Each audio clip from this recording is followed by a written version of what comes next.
I think there is another sort of axial shift happening. Like people are waking up so much more quickly.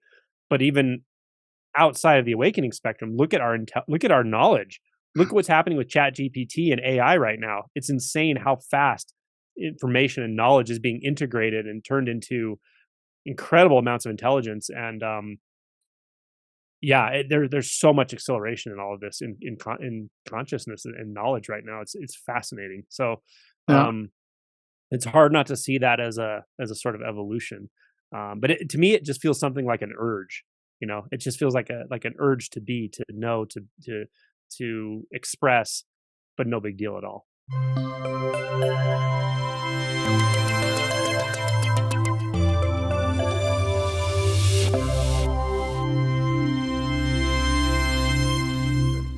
Welcome, everybody. This is Mind the Shift. My name is Anders Bolling. My guest today is once again Angelo Dilullo, doctor, a writer, spiritual pointer, perhaps even a philosopher. Or how would you describe yourself, Angelo? Oh, I am a physician. As far as when I talk about non-duality, awakening, etc., I don't know. I don't really think of a title for myself, but maybe something like a facilitator. Facilitator, yeah. That's good. Good enough. Anyway, warm welcome. It's wonderful to have you back.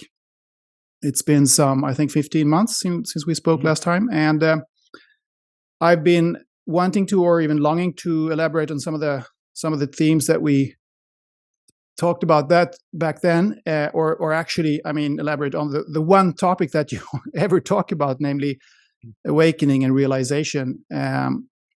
So I thought we shouldn't spend too much time this time to actually talk about what it is. I mean, in a sense, we will, of course, but I want to kind of elaborate on both the individual aspects of it and the collective aspects of it, and maybe the philosophical and scientific aspects of it, if that's okay.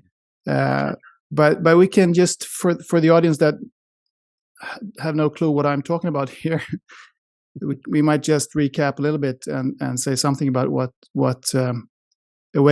firstly, I should say that I recommend everybody who doesn't know what this awakening process is to listen to our last episode here, yours and mine last episode here in Mind the Ship, which was number 67 from September 2021. And of course, go to Angelo's website and YouTube channel, Simply Always Awake, and read his book, Awake, It's Your Turn. Now, having said that, basically to wake up is to completely change the way you look at reality and life, right? It's, And what's the point of doing that if you just can say that in a few sentences? Sure. Yeah, I might say it's more than just changing the way you see everything. It's more fundamental than that. It's changing where you see it from. And that might sound like a unimportant distinction or something, but experientially, it's a hugely important distinction. We can change paradigms through which we see the world, through which we see life, ourselves, emotions, thoughts, philosophy. We can change those paradigms subtly, and we can change those paradigms dramatically.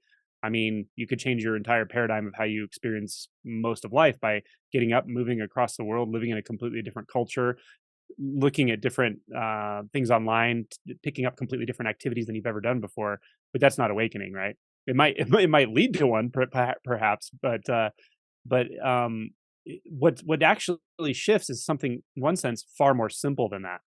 Actually, it brings me back to your introduction. I picked up something you said that I liked, where you said there may be many aspects to it, but there's also only one aspect to this, and it is very paradoxical in that way. So what I'm talking about is something that I'm 100% certain is a common possibility for everyone. This place inside that we can orient to, everybody carries it around. Now, that doesn't mean everyone should or needs to. I don't believe that. But if you feel that there's something inside you've always wanted to address, there's a place inside that it's sort of been there. You've just always kind of not looked there, or maybe even been taught not to look there, and yet something tells you want to go deeper into your own identity, into life, into beyond meaning and purpose. That's what we're talking about. We're talking about the possibility of digging so deeply inside into your intuition that something about your identity actually transforms and actually changes. And it's a Hmm. very obvious shift when this occurs to people.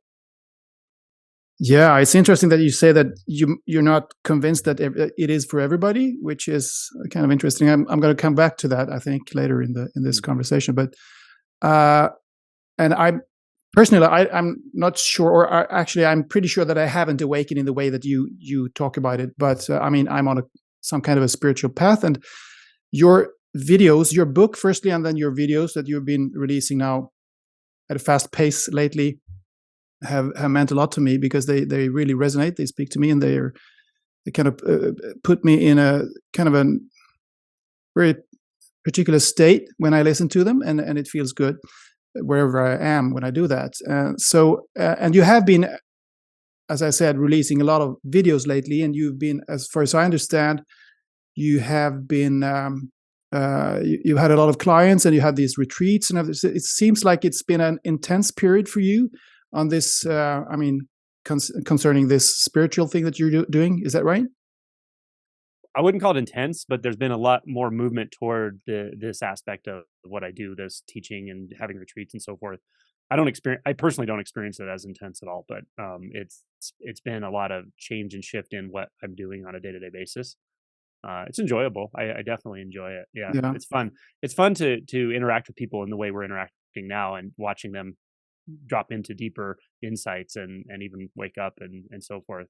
So what does Um, this mean for your job as a doctor? You're a anesthesiologist, I understand. yeah, yeah. I mean, I still work full time right now, but my time has gotten limited to where I don't have as much time as is needed to do the things that essentially people are asking me to do, like write the second book and do an audio book. So I've made some adjustments so that I can work a little bit less next year, but I'm still going to work close to full time, or pretty much full time, but just taking a handful of less weeks so that I have a little more time freed up to do some more writing, to do some more retreats and so forth. Yeah. So there's Yeah, I some mean, shift in that direction, you're but I you're a don't have living a grand example of plan. this. I mean, this freeing yourself from the shackles of time, so to speak. Because I mean, Mm. to an ordinary person, that would be. I mean, sorry that I'm not calling you an ordinary person, but anyway, this would be described as a stressful period, even if it's a positive kind of stress. But maybe you don't experience stress in that way, in the conventional way. Would you say that you don't do that? I don't. Yeah, I nothing like I used to, and not like I see people around me in what I would call stressful situations. Although I don't think they're inherently stressful, but I might call conditions which cause people to feel a lot of stress. Things like when things change a lot, when things don't go as expected, when you have expectations they don't go your way, especially when there's loss of people, loss of relationships, connections, loss of financial stability, loss of security and safety. Those are the things that definitely cause the stress responses in when we're mind identified, which the vast majority of people in the world are mind identified to some degree. More and more are waking up, and in deeper stages of realization, even your reactions to what would typically be called stressful situations and so forth, they can actually drop away. It's hard to imagine, but it's quite surprising when it happens. It's kind of strange. It doesn't mean you Yeah, don't feel anything and don't respond to your environment. You respond to your environment seamlessly. There's just no unnecessary reactions. yeah. Yeah. It's hard to Yeah. understand for most people, but yeah, I kind of understand. I kind of get what you're talking about. I have inklings of this at Yeah, times when I I. can use an analogy that anyone can relate to. So, for instance, if you think back through your life, or think back through, maybe, I don't know, the last year of our lives or something, imagine a certain situation that at one time in your life it happened. Someone maybe said something, or a particular thing happened, and it caused a intense stress response. But then think of another time when that almost the same set of circumstances happened, and it just didn't cause a stress response. Now, we don't always notice it, but if you really take inventory, you might notice, wow, okay, so then why did it cause at that time? What Mm, was there, or what was different when the external circumstances were essentially the same and I just didn't have the reaction? mm. So it's something like that. When we're talking about a little deeper stage stuff here, but when we talk about reactivity specifically, it's something that tends to go dormant. I like how Eckhart Tolle uses this term. pain body, and he says sometimes it's like dormant and sometimes it's active. That's pretty accurate, especially when it comes to reactivity. It can definitely hide in the background, and you may not even feel like you have reactivity, and then all of a sudden you find out you really do have reactivity. So it's something like that where there are certain circumstances that tend to cause it, but it's not a uh, definite causal relationship. And you can see that in yourself when you see that. Oh, okay, actually, I don't have to react the same way all the time. Huh. Okay. Well, then let me dig deep and find out in the reaction body, what's in the reaction experience. How does that chain of causality affect my behavior, for instance? Yeah. So again, this is like a little bit deeper stage realization stuff. Meaning, before awakening, it's a little hard to chase that down. It's not impossible. Anything's possible, but I usually recommend people more um, take the first step out of mind identification into sort of expanded consciousness uh, first, before trying to trace down these very subtle but pretty remarkably affecting of your behavior patterns of belief. Mm. Let's say we'll call them beliefs. Yeah, because they're subtle and they're hard to get to.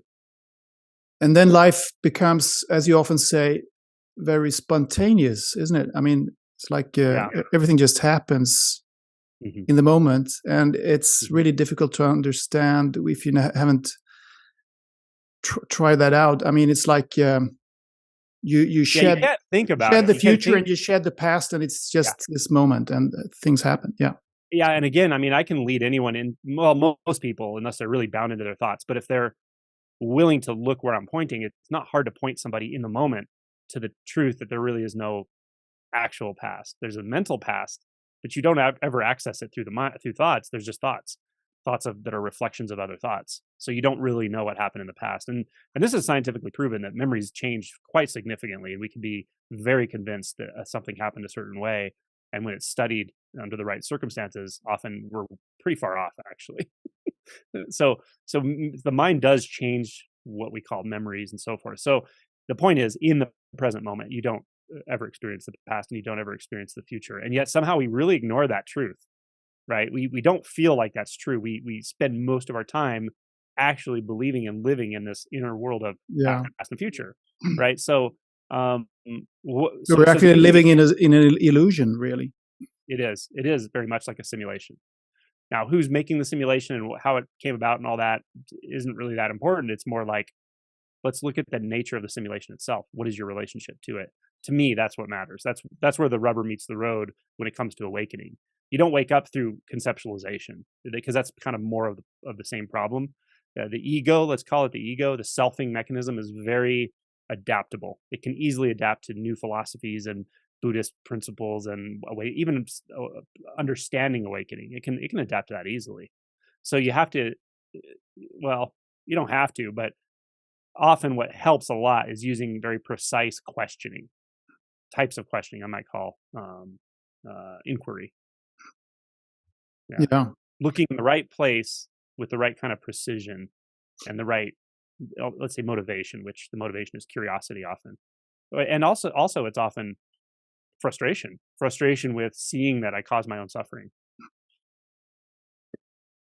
And you're focusing on this personal journey, and you help people on a personal level, individual level, which is wonderful, and I think that's also very interesting to me. But I have a soft spot for these, and the philosophical and scientific and broader implications of this. And this involves a lot of thinking, of course. And thinking, there's nothing wrong with thinking, but you have to understand what you're doing when you're thinking and focus your thinking. But speaking of this spontaneity and that things just happen in the moment, if you let them, if you live in the moment, they just happen to you. I mean, for you. Life happens for you, not to you. Do you think that the brain is like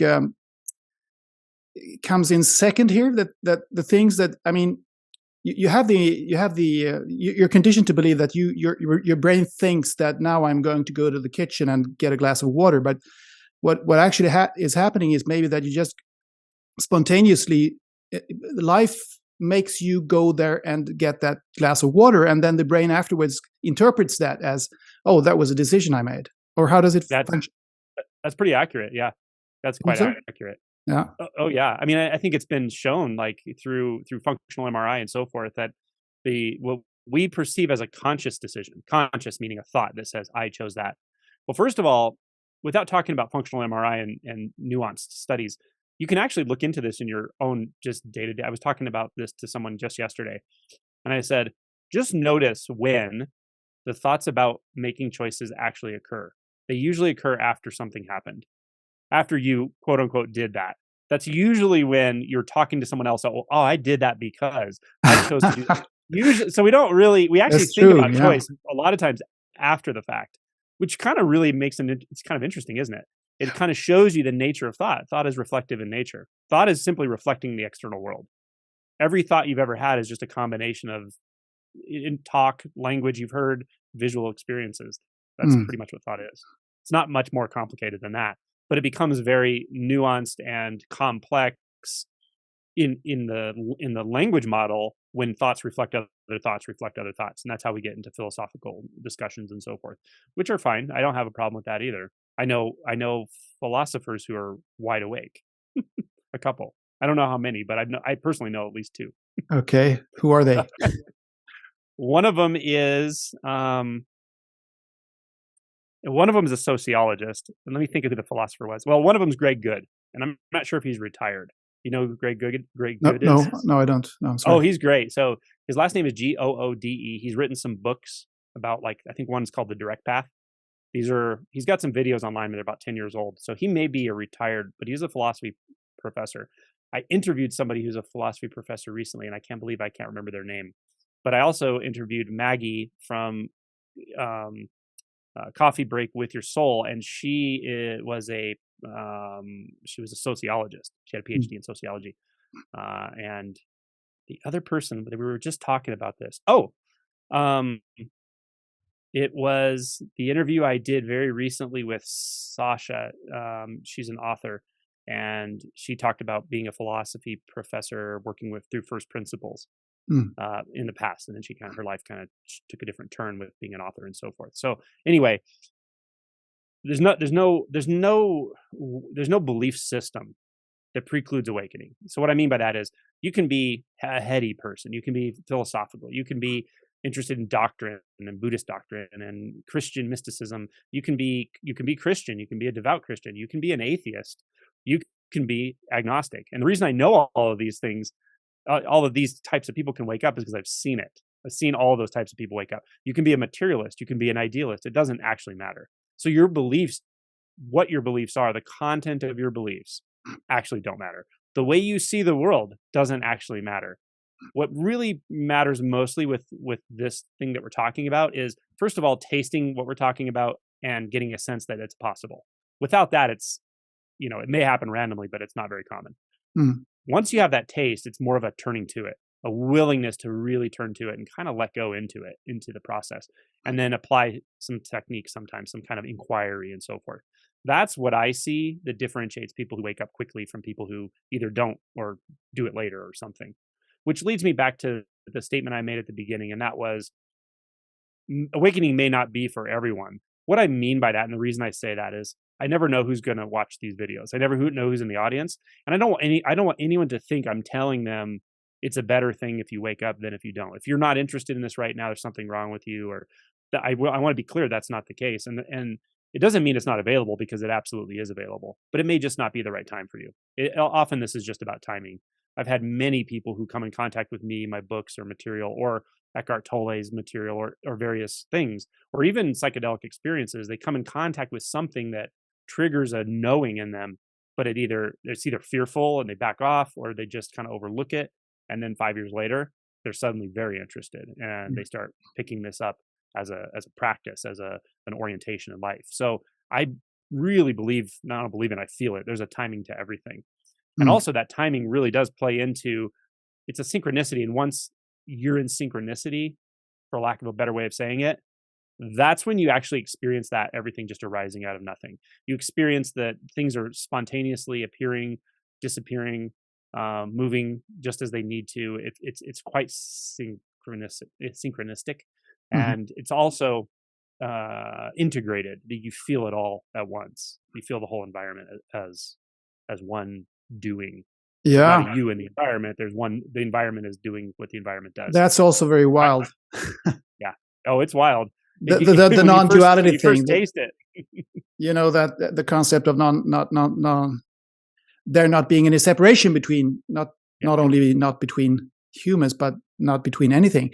So it's no time, no separation, and no. Well, I forgot the third thing, but I actually had a brief experience of that non-separation thing the other day. I think. I mean, I just had this feeling that, wow, maybe this is what they're talking about. I was just exiting a store that I've been to, made some shopping. I wasn't thinking of anything in particular, and I was feeling pretty relaxed, and I just crossed the street, and all of a sudden everything just seemed to be one thing. I mean, the street, the people walking on the sidewalk, and the trees around it, and it was just one scene or one stage or just one thing. I can't explain it in a different way than it's just one thing, and I was just kind of immersed in it.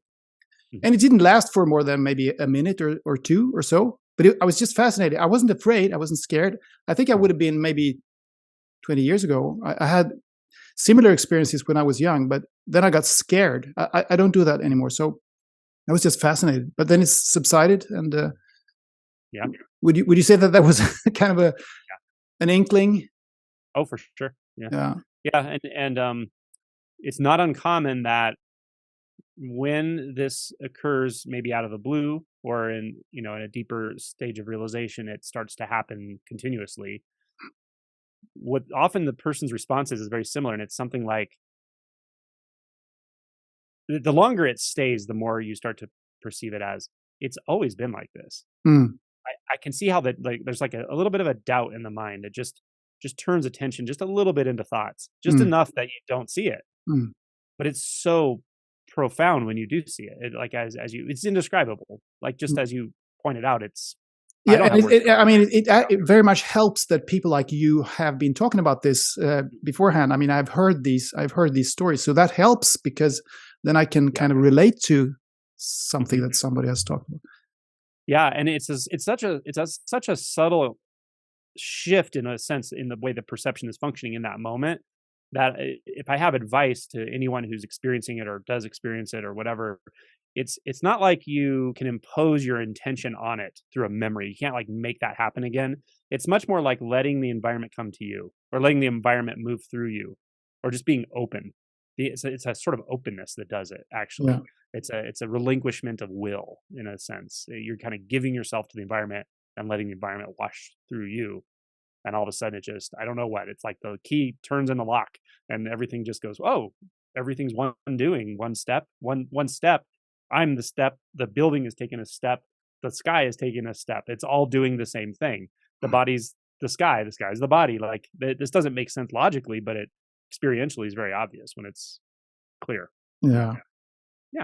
Maybe you don't ponder quantum physics and things like that because, as you said, this is so natural to you that it doesn't really matter if you're into science or philosophy or anything. It's just, or do you ponder? I love quantum physics. Yeah, I like quantum physics, but I'm not super. I know some about it, but I can't talk at the level. Yeah, but I'm not an expert either, of course, obviously. But I know something about people like those scientists that really made this connection between what they discovered, and it's actually 100 years ago now, and they made a connection between that and Eastern philosophy, which is the golden thread here. And the interesting point, people like David Bohm, Wolfgang Pauli, Fritjof Capra, not the least. And today we have thinkers like Bernardo Kastrup, Donald Hoffman. I'm sure you've heard about those. And I don't know what my question is here really, but they say kind of like physical reality is more or less the reality that we think is physical and with separation and everything, and that it is created when it is measured, which is the famous double slit experiment and all that, but also when it's which means that it's created when it is experienced. So it ties in with what we talked about before here about spontaneity and all that. Do you think this is what's happening, that it's created when it's experienced, or does it exist on some level before and we enter it, or doesn't it even exist before? Does that even matter? This is a really interesting question. So we're going to open up a can of worms talking about this, but I I'll know. give you my sense of it. I'll give you my sense of it. First of all, going back to Heisenberg's uncertainty principle, ultimately is saying in some way the universe is based on indeterminacy. That jives very, very clearly with what my realization was once it kind of hit a very deep stage of realization, and that was there is no way that things are. It's this sort of indeterminacy. Banki calls it the unborn. I don't even know how to say it, but that's what was realized, and that was many years ago. It wasn't until maybe just a couple of years ago, someone pointed out that Nagarjuna actually said the same thing, and of course he did. That's how it is. Mm. So it's also, but it really, the mind is not like that, because the mind is always looking for a model and a way to make things a certain way. So there was recently the Nobel Prize was won for proving that there is no locally real universe. You see this? Yeah. Physicists showed that there's no locally real universe, and this relates all the way back to the discussion between Einstein and Bohr, and the thing about spooky action at a distance and all that, right? So, and they made a very good point with their paper, with their what they won the Nobel Prize for, and all of that jives with my own experience. The thing about the double slit experiment, and when you observe something, do you create it? Do you cause it? It's interesting. There are various interpretations of the double slit experiment, or Heisenberg's uncertainty principle, and many, like a lot of the way they're interpreted, are based on wave collapse. The idea that once you observe it, that's when the wave collapses, and there's an actuality. It becomes a particle. Yeah. But that's not the only interpretation. There are other interpretations. One's called the Everett interpretation. It's called many worlds, and from what I understand, based on the mathematics of it, and even using deterministic principles, that actually jives really well. But it's something that a lot of physicists don't like, because it makes it so there's nothing you can study, and that means that there's like endlessly branching worlds. There's endlessly branching other dimensions, essentially, and that's what you're experiencing when there's what appears to be a wave collapse. It's actually just that we've branched off into a different possibility, a different world, a different universe. So I'm more inclined to think that's probably true, but again, this isn't something we're ever going to prove, right? The reason is because when we talk about this, and it does relate back to insight. So there are people who have had awakenings and even speak and teach in this way. And I won't name any names or anything, because I don't want to turn into a debate, and the way that they would speak and teach is that everything is made out of consciousness, right? This would be the idealist versus the materialist. They would say the materialists are just totally wrong, that consciousness appears out of matter. What I would say, from a realization standpoint, strictly, not from a science or physics standpoint, what's happening there is there's still an attachment to human consciousness. All I can say is realization goes beyond that, and when it goes beyond that, it is like 1,000 times. It's beyond. It's something that's so indescribably strange, paradoxical, but also completely natural.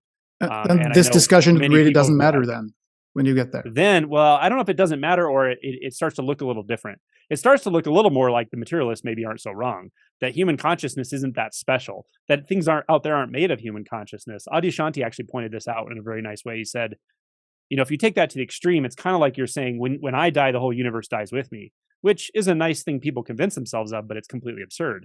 It's like if you and I are talking and Joe is standing next to us and he dies, we don't disappear, right? So you can see how identity, it goes to very subtle levels that still attaches itself to consciousness. When you go beyond identity, you're talking about a whole different reality. You're talking about a reality that's when quantum field theory, when Heisenberg's uncertainty principle and the Everett interpretation start to make a lot of sense. Actually, that's how it feels to me. But I can't talk about it. There's no language to talk about this. Language by itself, language by its own function, is just not capable of even talking about this.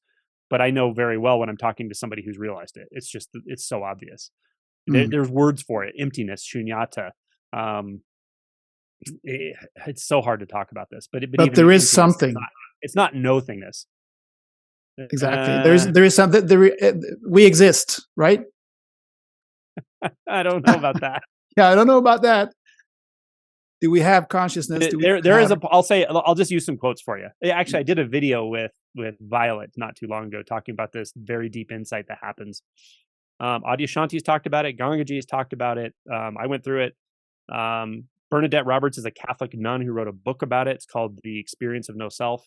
And it's the eighth. It's the fall. It's basically when the eighth fetter in Buddhism falls, and it's a very hard thing to talk about. It's so paradoxical. It's such a deep stage of realization that even with everything that comes before it, I'm kind of using Adyashanti's description of it now because he has a very good description of it. Everything that comes before it, the Brahman consciousness, the non-dual aspect where you're literally feeling the whole entire universe functioning as you and you the universe, all of that even collapses. What it collapses into is impossible to talk about. But I'll use a quote by Nisargadatta, and this is answering directly your question. Nisargadatta said this, and he's right on the money. He said, "If you regress properly, the I am sense will disappear," and that's what it is. Adyashanti said it like this: your whole internal world completely and absolutely disappears. So maybe we don't exist, but something exists. Maybe it's all what some people would call God, or the all-encompassing consciousness, or whatever. I'm usually inclined to tell people I'd rather not answer the question. I'd rather let you wake up and then you tell me what you find. Yeah. But even to say something exists, I'm not saying I wouldn't. That to me feels too fixated still. I wouldn't even say nothing exists. To say something or nothing exists are still positions. So this goes beyond any inherent view of reality. Any inherent view of reality is fixating in nature. The things that point to this are like the Heart Sutra, where it says freed of delusive hindrance, rid of the fear bred by it. So you have to rid yourself of the fear of not being just as much as you have to rid yourself of the fear of being. And the fear of not being, ridding yourself of the fear of formlessness is the seventh fetter in Buddhism. Yeah. This is deep stage stuff I'm talking about. So, but you kind of asked, so I just wanted to. Yeah. Well, what you're saying now could make my following questions, some of them appear a little bit superficial here, but anyway, we'll have a go at them. Yeah. So last time we talked, we actually titled the whole episode Taking the Red Pill, because we were talking about the movie The Matrix, which many people talk about, of course, many people who are spiritually inclined and all that. And it's a good analogy, I guess. And you said that it is very much like taking the red pill in the Matrix when you wake up. But there's another film, because I mean the Matrix is it's deeply philosophical, you might say. It's an adventure story and all that, but it's very philosophical. Then you have another film called The Truman Show, which is actually very similar, but it's more hands-on. It's more on a societal level, if you will. It's more like we've been lied to on a more concrete societal level. Are you in on that too, on the story of The Truman Show? Oh, I love it. Yeah, I love it. And most of so what we were just talking about was actually a pretty deep stage realization. So there's a much smaller group of people I would talk about that to as they're going through it. It's just less common. The vast majority of people I talk to about this stuff, I'm doing one of two things. I'm either pointing through self-inquiry or like a direct process, or I'm talking about this. And this, what you're talking about, is the collective hypnosis of mind identification, the self-imposed and also groupthink imposed and societally imposed delusions of separation, of who we are, who we need to be, what we should be interested in. That stuff fascinates me. It's where human psychology meets truth that goes beyond the human dimension. And where that meets, you start to see, oh my goodness, there's so much of the way our minds function, the way media functions, the way communication functions, even communication around close, emotionally connected relationships. There's a lot of communication that's constantly reinforcing or reifying a sense of separate self or some sort of identity, including an identity like in a romantic couple, it might be the identity of us. In a group, it might be the identity of us, right? Like we the materialists, we the idealists, we the scientists, we the religious folks, we the Buddhists, we the Dzogchen Buddhists, we the Zen Buddhists, or we the Renzai Zen Buddhists, we the Soto Zen Buddhists. If you think those tendencies don't affect people even at deeper stage of realization, you're overlooking the forces of delusion. The forces of delusion are very, very powerful. And so if you want a movie that points to this better than anything I've ever seen, watch the movie Revolver. Revolver? It's a gangster. Oh, it's awesome. It's a gangster movie, but it talks exactly about this. The whole entire movie is about this. It's so good. Yeah. So yeah, I love the topic of what is this self-imposed mental prison? What are the bars made out of? Who's the guard? Who's keeping the prison functioning? Who's keeping us in the prison? Who am I that's in the prison? If I'm the guard and I'm also the prisoner, how does that work up here? What is the nature of identity if there's actually different aspects of identity? I have a Facebook group called Simply Always Awake. It's a page actually on Facebook. If anyone wants to look at that, I actually posted a video by Gary Weber on there yesterday. Gary Weber is a deeply realized person, but he was also a scientist, research scientist. He had a lot of different labs and a huge budget and so forth. He did a big amount of work, but he speaks in terms of neuroscience a lot. He speaks in terms of default mode network and things like that. But his path used a lot of like Ramana Maharishi self-inquiry techniques and so forth. But I really like the way he talks in very, very direct ways about the way the mind functions, the way we perceive separation, distance, self and other, and self in time through brain centers. Why the brain actually, this kind of comes back to your question about science. Like there is a scientific model for sure, and more and more scientific evidence that there are brain centers that are actually causing us to feel as if we are in space, we're in time. And there's actually brain centers that cause us to have this nearly constant brain function that feels like a part of consciousness or a part of us. That is something called theory of mind, which is we're always anticipating and thinking about what other people are thinking. We're aware of another person's inner world, and we're interacting with that all the time. And we can be manipulative about that. We can try to change the way we look. We can, modify our image. We can say certain things that try to impress that person. We're at this game all day long, but it's just a simple brain function. So what Gary pointed out in this video, rightly so, which I've said as well in different ways, is if you think you're one identity, just look really closely. Watch your thoughts throughout the day. There's multiple identities going on. There's not in the sense of dissociative identity disorder, but there are multiple aspects of identity that come forward in different sets of circumstances. Yeah.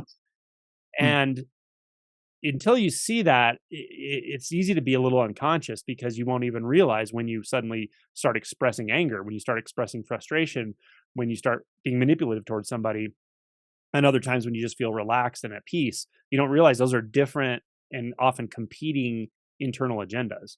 So the human consciousness is actually quite complex, and making a study of all these aspects of it, of the aspects of you, your own internal process, your emotions, how you react to emotions, whether you repress emotions, what your beliefs are, what your beliefs about other people are, all of that stuff will come into play in this process.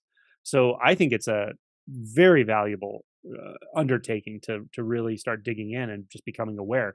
Maybe we could call that mindfulness as a simple approach, but just becoming aware of what am I even thinking at any given time? Why am I believing that? Why do I believe that?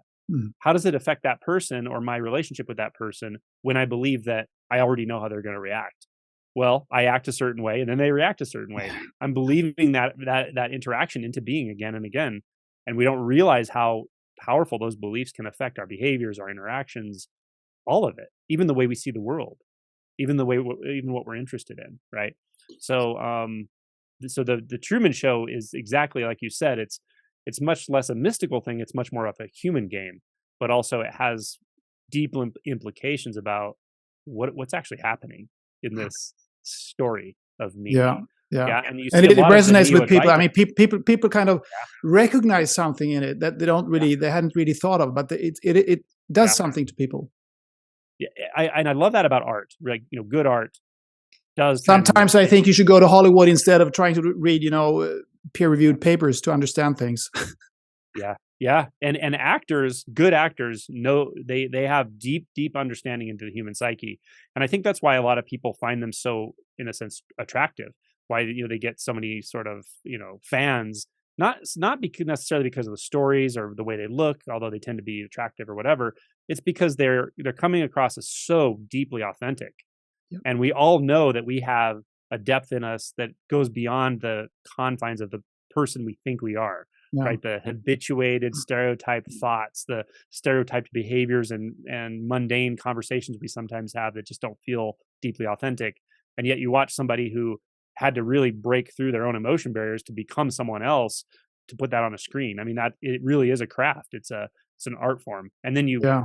couple that with good editing, a good artistic editor, a really good writer, good casting. I mean, you have something like The Truman Show, you have something like Revolver or Fight Club, or there's some really good movies that just transmit. Yeah.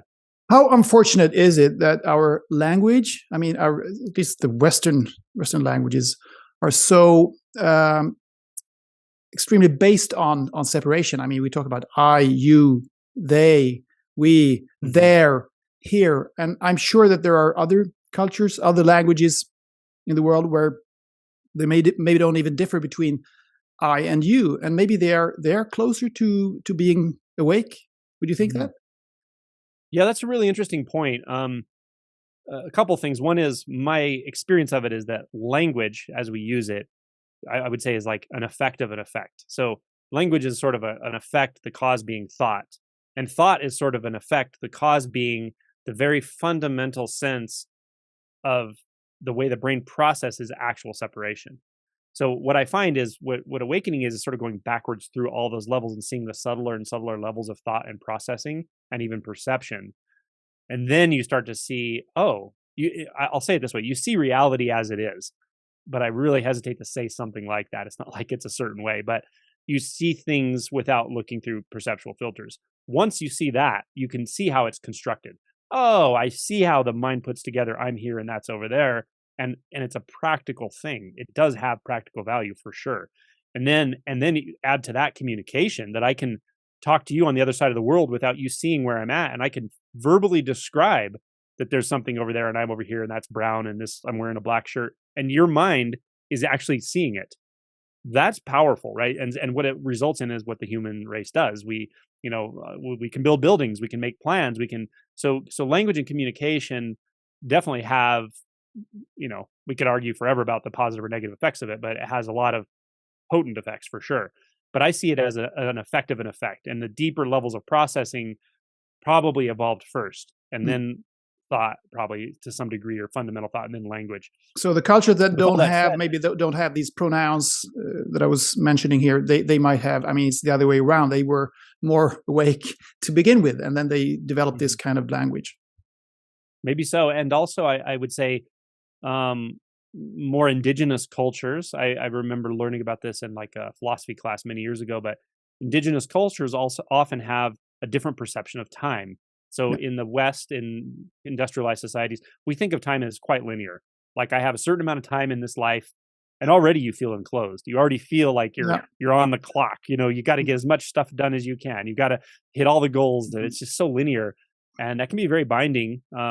But more like primitive cultures or more indigenous cultures often have an idea about time that they would even communicate among each other that's circular. Everything's circular. Everything's a cycle. So they don't think of death as a problem. It's just what happens. Like, the body grows, gets old, dies, decays, turns into soil. The soil grows the plants. We eat the plants. Everything's just interconnected. So their perception of the external and even internal world probably is more aligned with how nature actually functions, how Yeah.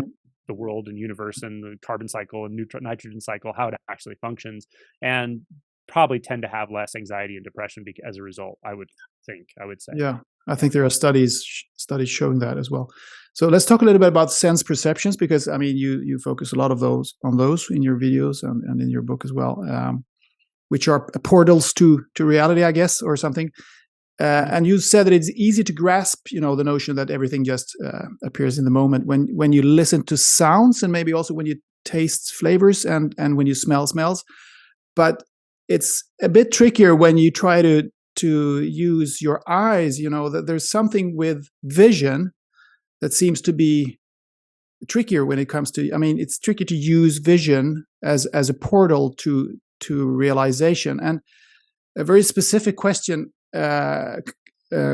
coupled to that then would be that is it easier for a blind person to get it, to reach realization?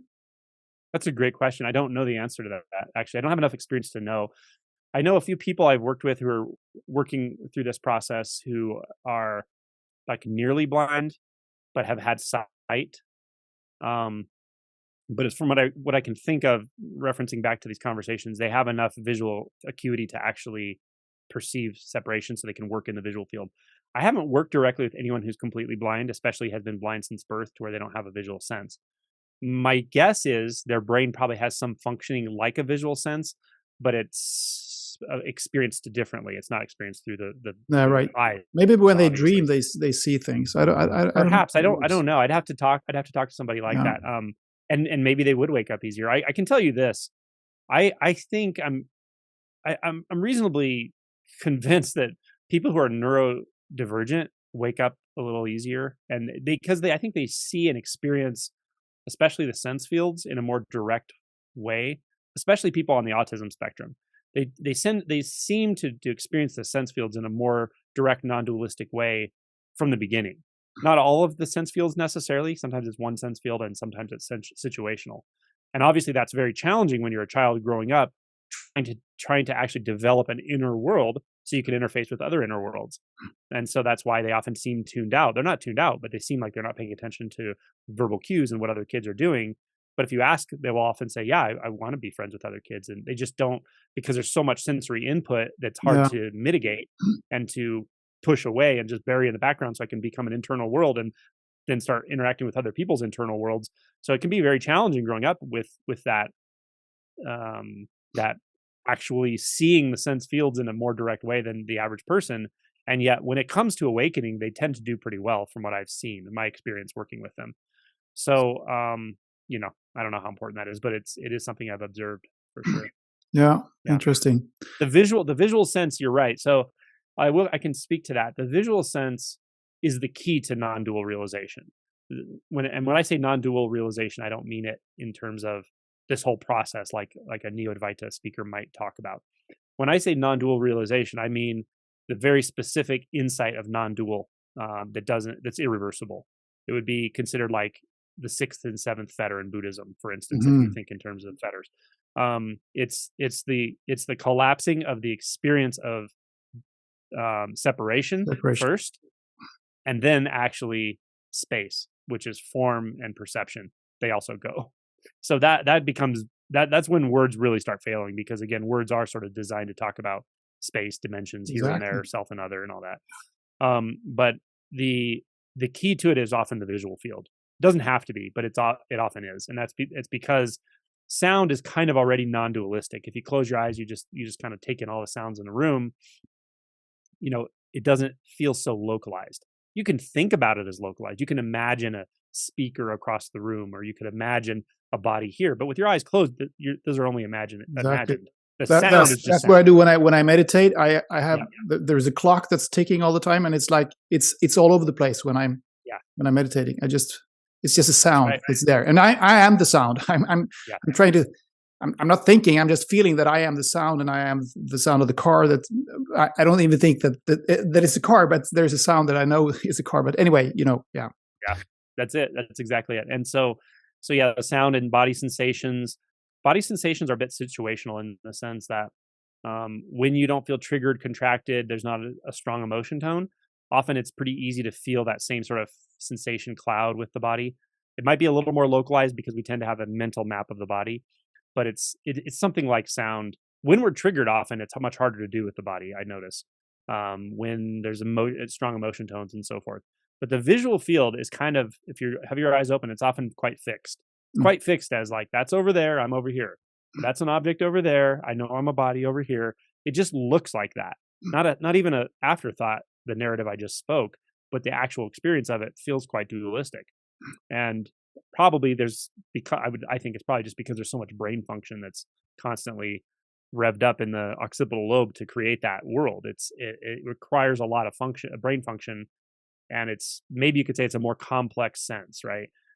Sound, although I guess for some animals like owls and so forth, sound location is very important because they can hunt in the dark and so forth. But for the human, for things that are very visually oriented, sound is more like binary. It's either there or it's not. Or hearing what kind of sound tells you what made the sound. You're not quite as concerned about the location. Whereas the visual field, you have to be precisely aware of location to function out of the visual field primarily. So the sense of self and other and objects and so forth are very clearly delineated experientially until they're not. But it's very so paradoxical. When that falls, go ahead. No, just going to say that it's very paradoxical, and I know you use that word as well. So it's not just me, but it is very paradoxical when I hear you speak about these things and the way to use your senses, your sensory fields to awaken, to realize what's actually real, what's actually here, and then it sounds kind of, in a way, a bit physical or bodily or whatever however you want to call it. You can feel that you're this body, and you can feel that there's a connection between your body and whatever you're sitting on, or there's a wind around you. You're all of it, but it's there, and that's the only thing that's real. And you see things, you hear things, you smell things, and many other spiritual pointers would rather, I guess, focus on the wish to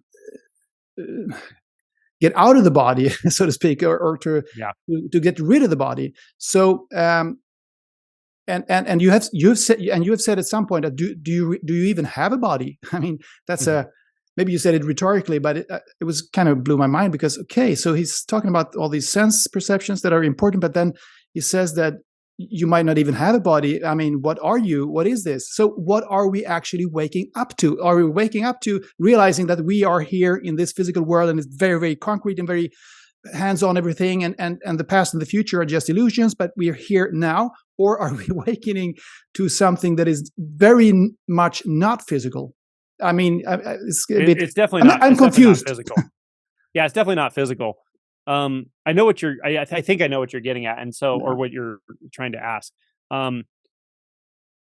I emphasize the senses a lot more than a lot of teachers, and there are a couple reasons for that. But let me just say it this way: through skillful means, in my opinion, the first awakening is the most important thing. Until that occurs, then the subtler things about the sense perceptions and non-duality will be very fleeting at best. It's just challenging.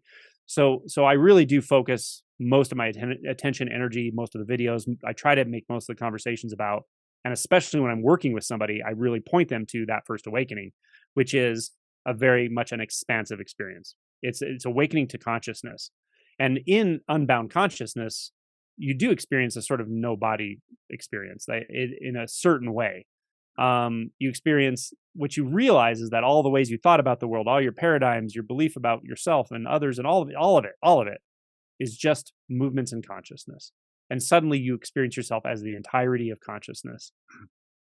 And that's all there is. There's just consciousness. And that's a wonderful place to be. It's a wonderful place to sit for a while, months, years, whatever. And you can lead yourself back to it again and again. And that doesn't go away. You always have that access. And it's a very much an expansive, a transcendent experience. Okay. Yeah. That's the first step. I get it. That's the first step. Okay.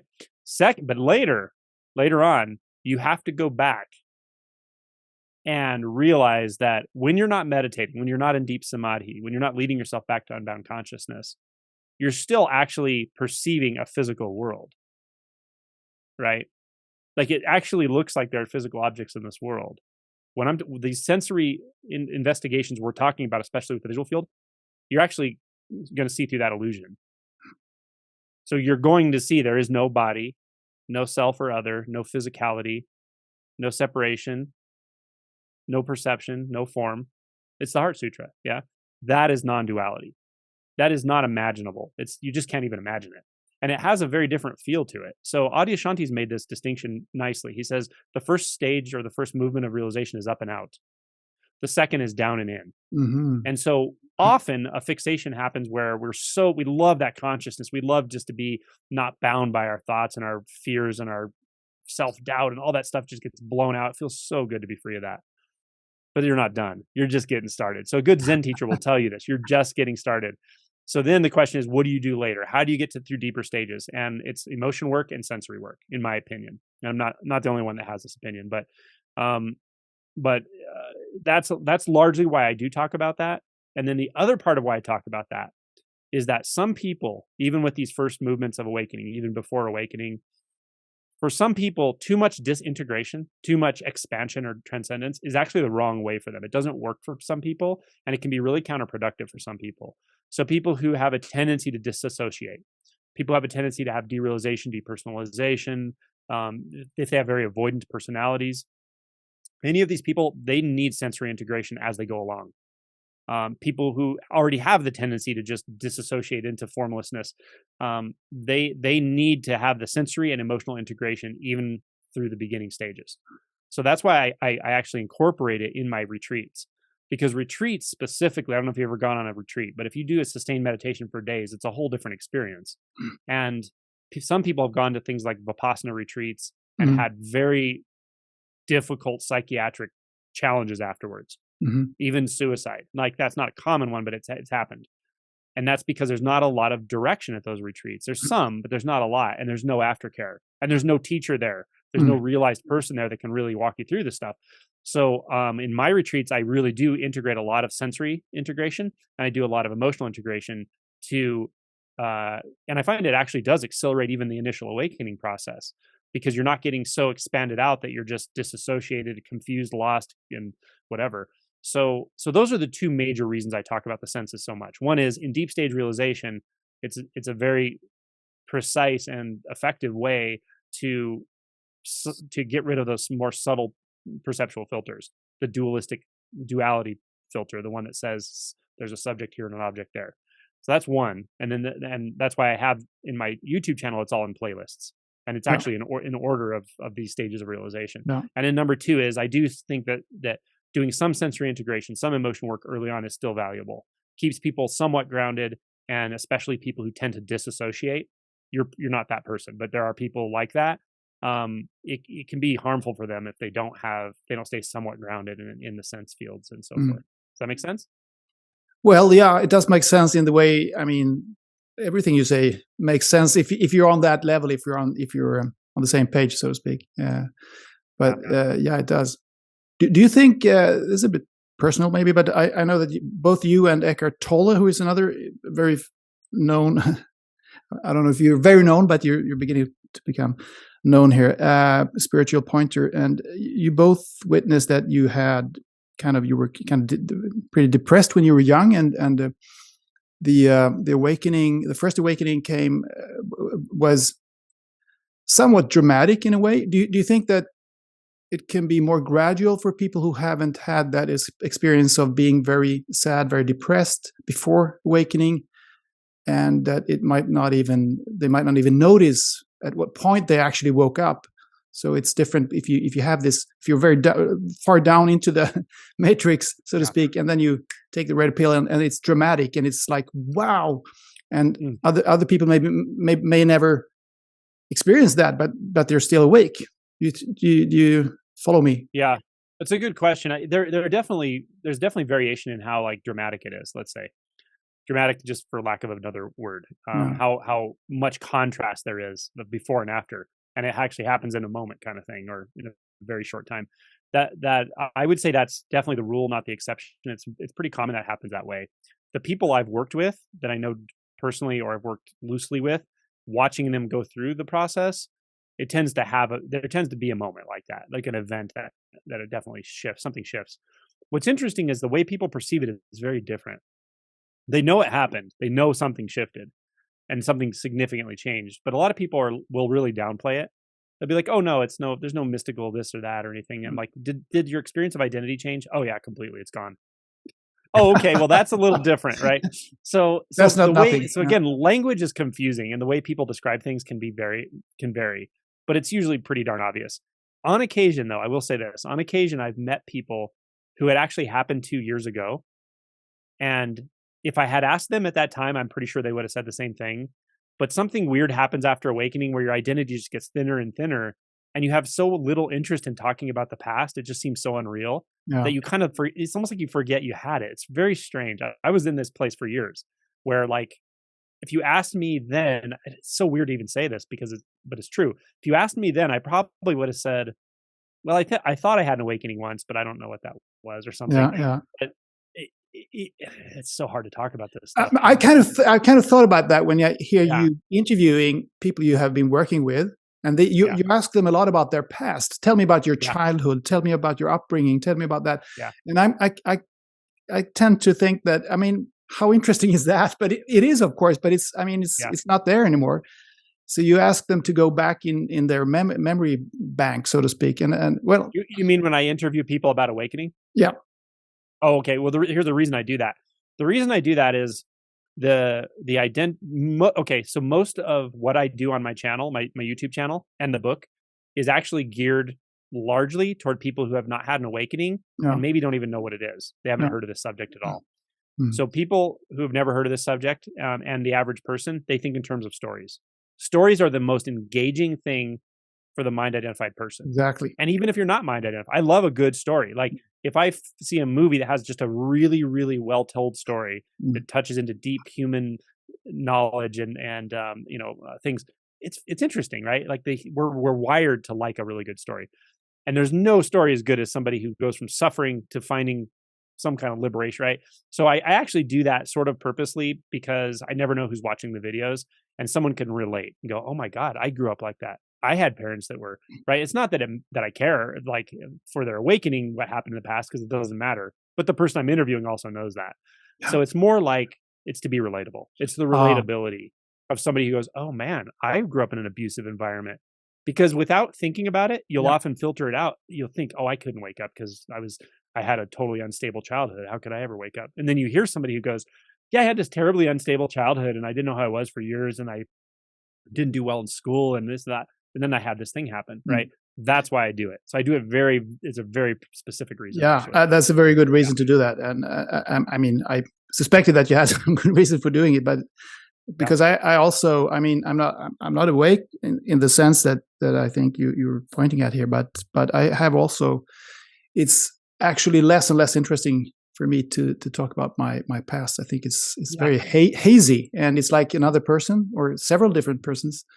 But anyway, I know it's there. I can access the memory bank if I want to. Anyway, it's a very good segue over to my last question, or maybe a couple of last questions here, because I don't know, we don't have very much time left. But this I have to skip a few questions. But this is a profound one. I think it might be an impertinent one, but also it might also be the most profound question you can ask, maybe, around these things. Namely, it's about stories. Exactly what you said right now. This is a synchronicity, but I mean, there are no coincidences. There are only synchronicities. Awakening is about ridding yourself of identifying with the story of you, of course, right?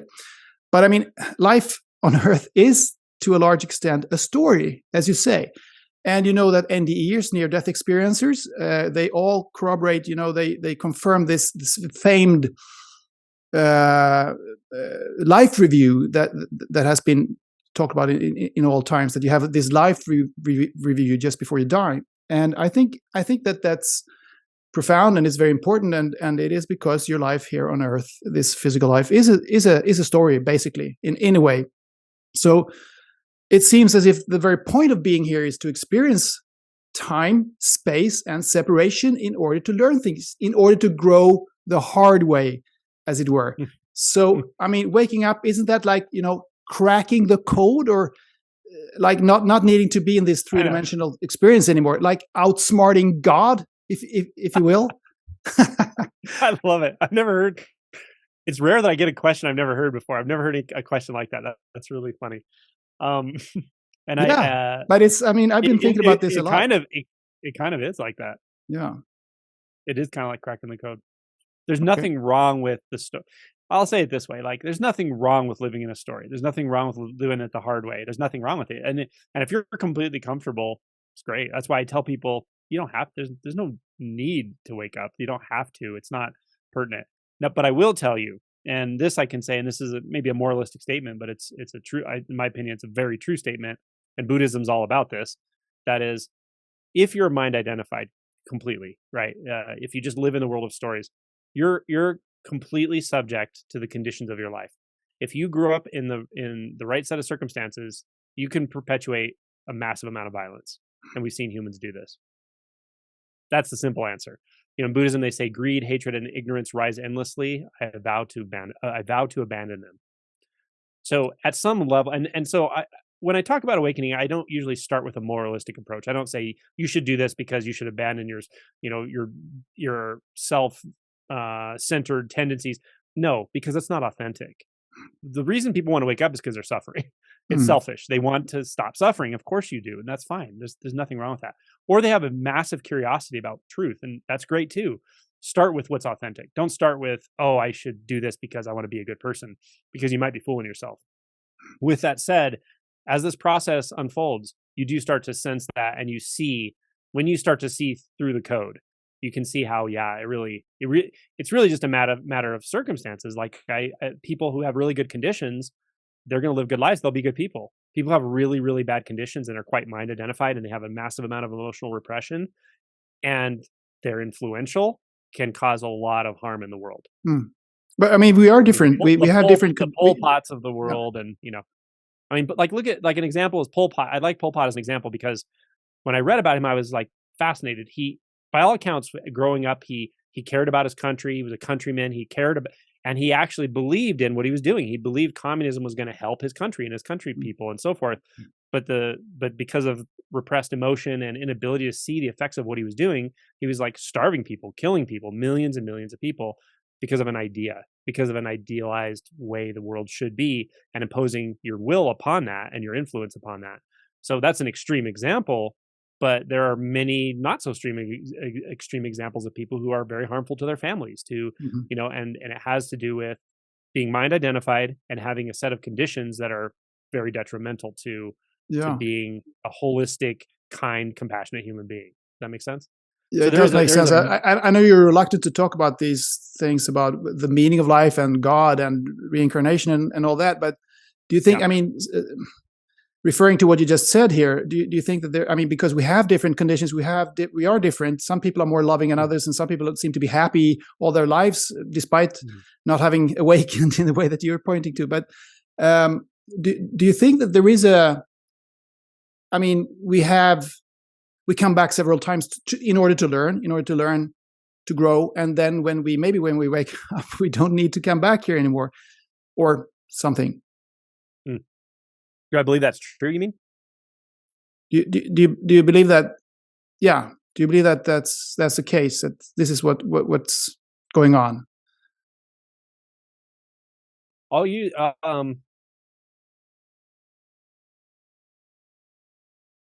I think a lot of that is based in a historical paradigm. Yeah. Hinduism turning into Buddhism, and the idea that there's the wheel of karma, there's rebirth. Reincarnation was not a theory; it was just what everyone knew was true. Of course, you're reincarnated. Of course, you live life after life. So a lot of these Eastern traditions grew up in that, and so they're kind of steeped with it.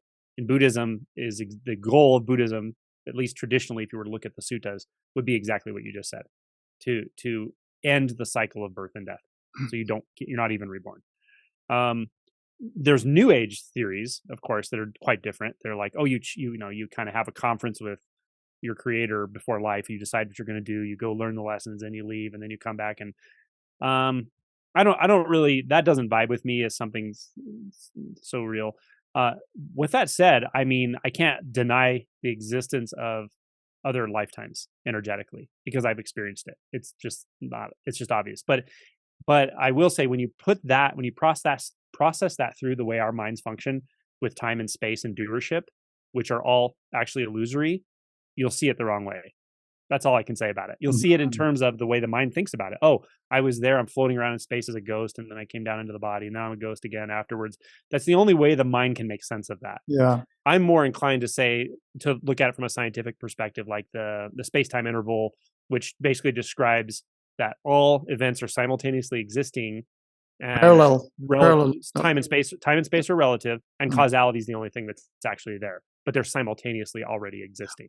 That's more how I experience it. So I won't say no to my belief in other lifetimes, parallel lifetimes, things like that. I think that they actually do exist.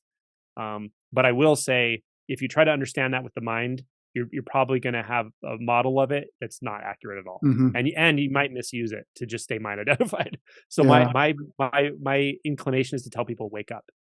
If you're interested in this stuff and you really want to know, wake up, and you'll know in a way that you can't know right now. You can't convey. You'll never with be words able to talk about you know it. Yeah. You'll never be able to explain it to people, but you'll know what you need to know. No, the only important thing is that you know it. I mean, knowledge, gnosis, as it were. Yeah, I guess. But until we can communicate telepathically, we right. we have to try to use words, which is very cumbersome sometimes. But just finally, how do you view the history of humankind then? Is there some kind of evolution, would you say? Or is that also a meaningless question? Yeah, I think it sure seems like it. We're talking just in the relative sense, of course, right? When we talk about time, but it sure seems like, nothing turned into something, and then something was just this bare physical, was energy, and then energy turned into matter, and then matter turned into discrete, like at some point in the expansion of after the Big Bang, there was just like plasma, and then there was actual atoms, and then there was gas, and then there was stars and planets and all that, right? And so that organization has become more complex, and at some point, at least on the Earth and probably other places in the universe, something became alive, so it could actually respond to its environment in an apparently individual way, certainly not experiencing itself as an individual. But then it became so complex that it started to actually be conscious, to where it could interact with its environment in much more complex ways. It could find resources, it could move toward resources, it could move away from toxins. And then it became conscious. And then it became self-conscious. So it's hard not to say that there's some sort of evolution going on there. Now, what is the evolution beyond self-consciousness? Well, you can look at, integral. That's what I'm aiming at. Yeah. Well, we're doing it. That's what this is about, in my opinion, in the relative sense. Like there is something beyond this. Self-consciousness is kind of there's a really cool song by the group Tolle. It's called 46 and 2. And what it's referring to is, Carl Jung said, human consciousness is at an unstable level of development. It needs to move forward because it's inherently uncomfortable. And that's right. Mind identification is inherently uncomfortable. Now we're starting to wake up. Well, we started to wake up probably thousands of years ago, but there was a big shift 2,500 years ago for sure. And now I think it's happening again. I was just talking to Rick Archer yesterday about this, and I think there is another sort of axial shift happening. Like people are waking up so much more quickly. But even outside of the awakening spectrum, look at our knowledge. Look at what's happening with Chat GPT and AI right now. It's insane how fast information and knowledge is being integrated and turned into incredible amounts of intelligence. And there's so much acceleration in all of this in consciousness and knowledge right now. It's fascinating. So it's hard not to see that as a sort of evolution. But to me, it just feels something like an urge. It just feels like an urge to be, to know, to express, but no big deal at all. I will end with this quote by Adyashanti, which I absolutely love. And he said something like, I'm paraphrasing, but it's pretty close. He said, everything you know, and everything we can detect, and everything that's physical, the entire universe, all of physicality, could absolutely completely disappear, and your true nature wouldn't even notice it. Wow. So wonderful quote to end on. Angelo, I think I mentioned your website and all that, but please tell the audience where they can find you if they're interested in learning more about you and your work. Sure. So the website is simplyalwaysawake.com. It's all one word, simplyalwaysawake.com. And if you're interested in retreats, including online retreats, which are quite cheap, and then in-person retreats in the United States now, at some point maybe in Europe, there's a retreats page on there, so you can check that out.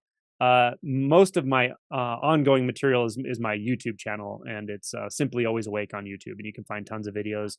Do look at the playlists. A lot of people don't realize there's playlists, and it's depending on what you're working on, First Awakening and so forth. It's all in playlists. And then the book is Awake, It's Your Turn. It's on Amazon. Angelo, It's been a pleasure and true joy talking to you again here. Been fun. Thank you so much, and good luck now with everything. Yeah, thanks so much for the invite, and your questions were really good. A couple of those questions I've never had before, which is uncommon.